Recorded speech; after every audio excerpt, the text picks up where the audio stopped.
Hi, and welcome to 5 Steps to Mastering Your Mind. My name is Sarah, and I'm a subconscious mindset coach.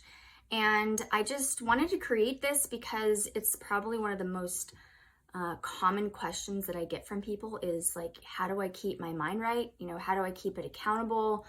Do you have, a technique? Is there a way to do that? And so the more I got that question, the more I started thinking about, well, what do I do, when I keep my mind right? And I kind of broke it down into 5 easy steps, and I wanted to share it with you all. So the first step is to become aware, right? Like if we're not aware that we're even having thoughts that are working against us, then we're not going to have the inkling or the desire to change it in any way.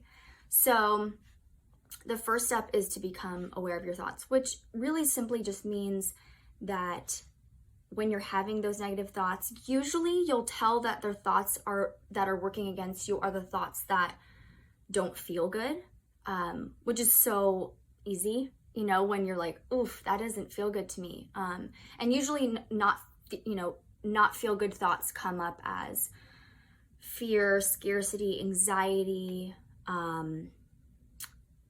anger, right? Like any of those like intense kind of low vibe emotions. It's usually a thought that just isn't true, essentially. And so it's kind of contradicting, you're contradicting yourself. So that polarizing doesn't feel good to you in your body. And so whenever you don't feel good by a thought, that's an easy way to know, like, okay, like that's not a thought that's serving me.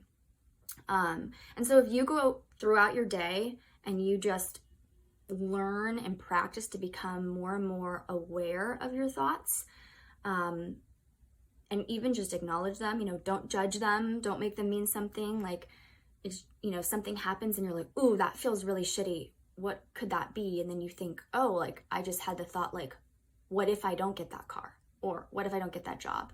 Right? So like all those little thoughts that are not working in your favor.